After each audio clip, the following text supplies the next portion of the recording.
পরিবর্তন হচ্ছে যে এই জলটি গঙ্গোত্রী থেকে আসলো, সেই জলটাতেই যে ত্রিবেণীতে ডুব দিলে তা তো নয়, সেই জলটা তো বেরিয়ে গেছে, কিন্তু তার প্রবাহ আছে।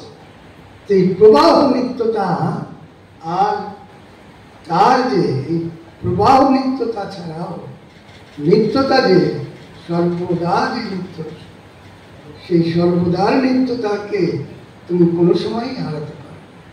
যেমন তুমি তোমার নামে যে কৈশোর অবস্থায় তুমি ছিলে, সেই নামই যৌবন অবস্থা, সেই নামই তোমার প্রৌঢ় অবস্থা, সেই নামই তোমার বৃদ্ধাবস্থা। সমস্ত অবস্থাতে তোমার একই নাম, সেটি পরিবর্তন হয় না। তো ভগবানের যে নাম যাকে স্মরণ করছে, তিনি নিত্য সত্য স্মরণীয় অনুশীলনীয়, তাকে কোনো সময় ভুলে চলবে। তো আজকে এই একাদশীতে, প্রবোধিনী একাদশীতে, পার্শ্ব পরিবর্তন একাদশীতে মানুষ নিত্য ভজন থেকে একটু বেশি ভজন করলেই ভালো। তো ভগবানের ভজন নানাভাবে হবে। ভগবানের শৃঙ্গার, তার কায়িক সেবা, তার পুজো, তার জপ, তার ধ্যান, সব কিছু মিলিয়ে ভগবানের যে নাম স্মরণ, তার সেবা, সে শ্রীবৃদ্ধি প্রাপ্ত হবে। তার জন্য একাদশী সেবাতে বিষ্ণু প্রসন্ন। তো ভগবান বিষ্ণুর প্রসন্নতা, শ্রীকৃষ্ণের প্রসন্নতার জন্য আমরা একাদশী করি। একাদশী সংযমের জন্য যেমন ভালো, শরীরের জন্য যেমন ভালো, ভগবানকে স্মরণ করার জন্য অত্যন্ত সুন্দর দিন। তো আমরা বাকি 10 দিন যে স্মরণ করব না তা নয়, স্মরণ করার জন্য একাদশী বিশেষ সুবিধা দেয়।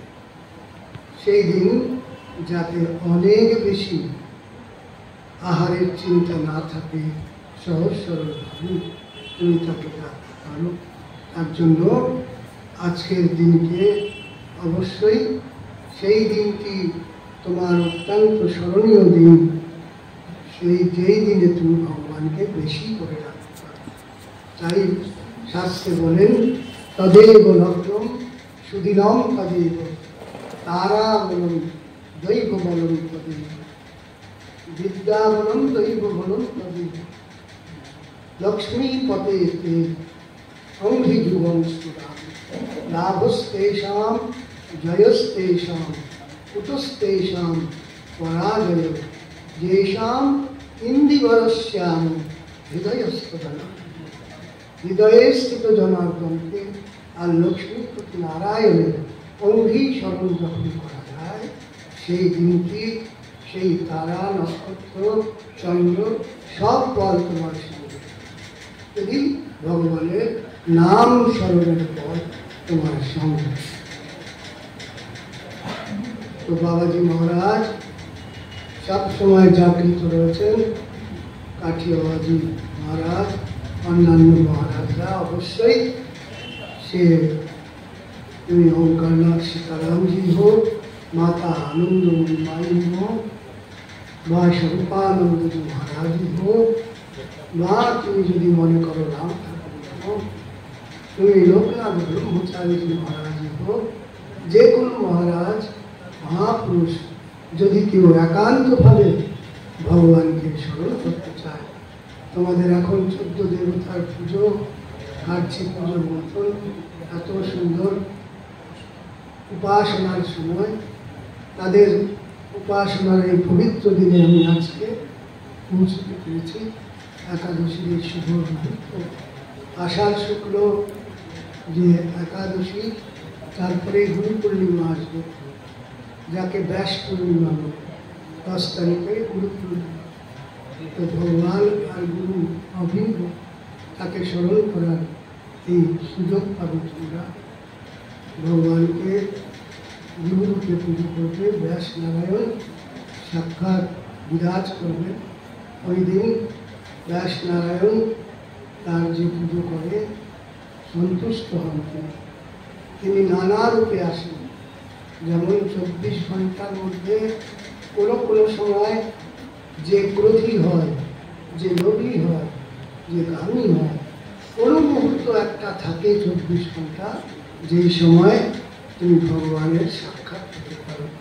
তো তিনি এই 24 ঘন্টার মধ্যে কোনো এক মুহূর্তে আসে যখন তুমি শুয়ে থাকো বা কোথাও গল্প করো, কোথাও তুমি টাইম নষ্ট করছো, তার জন্য তুমি 24 ঘন্টায় মালা দিয়েও কোনো সময় তার সাক্ষাৎ পাও না।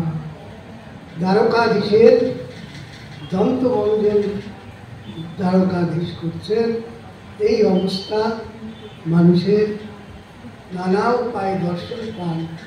বলেন তুমি কিভাবে এই রকম দন্তমঞ্জন করতে পারো?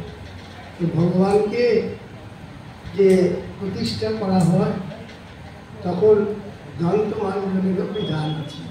সে আমরা আজকাল পেস্ট দিই, তখন যে আমরা বলি না বাবুল, বাবুলের কাটা, বাবুল বলে বাবুল, বাবুল গাছের কাঠ বা প্যারা গাছের কাঠ বা আমরা নিম গাছের কাঠ, এগুলি ভগবানকে দেয়। দেবী দুর্গার যখন পুজো হয় গরম জল, কাঠ সব কিছু দিতে হয়। তো ভগবানও সকালে ওঠেন যখন মঙ্গল আরতি হয়, তার সমস্ত পুজো পাঠ হয়। কয়েকদিন আগেই একটি বড় উৎসব গেল, আনন্দিত যাত্রা। আনন্দিত যাত্রাতে পাণ্ডুরঙ্গ ভগবান নামদেবকে আরতিতে পুজো করেছিলেন। নামদেব পাণ্ডুরঙ্গ ভগবান হয়েছিল, আর পাণ্ডুরঙ্গ ভগবান নামদেব হয়ে বাইরে দাঁড়িয়ে তার আরতি পুজো দর্শন করেছিল। তো ভগবান কোনো সময় মন্দিরে যায়, আবার ভক্ত কোনোদিন মন্দিরে যায়, ভগবান বাইরে যায়। সব মিলিয়ে ভগবান কারোর জন্য কোনো সময় এক মুহূর্তের জন্য মানবী রূপে আমরা তাকে উত্থান করাই, উত্তিষ্ট করব। তো আমরা ভগবানকে উঠাই, জাগাই। তো ভগবানকে মানবী রূপে দেখলে পরে ত্রৈলোক্য মঙ্গলম কুরু, গোবিন্দকে আমরা বলি 3 লোকের মঙ্গল করার জন্য তুমি ওঠো, জাগো। তো ভগবানকে নাম করে শক্তির জাগরণ করা হয়, এই জন্য মন্ত্রের জাগরণ করা হয়, মালার জাগরণ করা হয়, চৈতন্যের উত্থান করা হয়।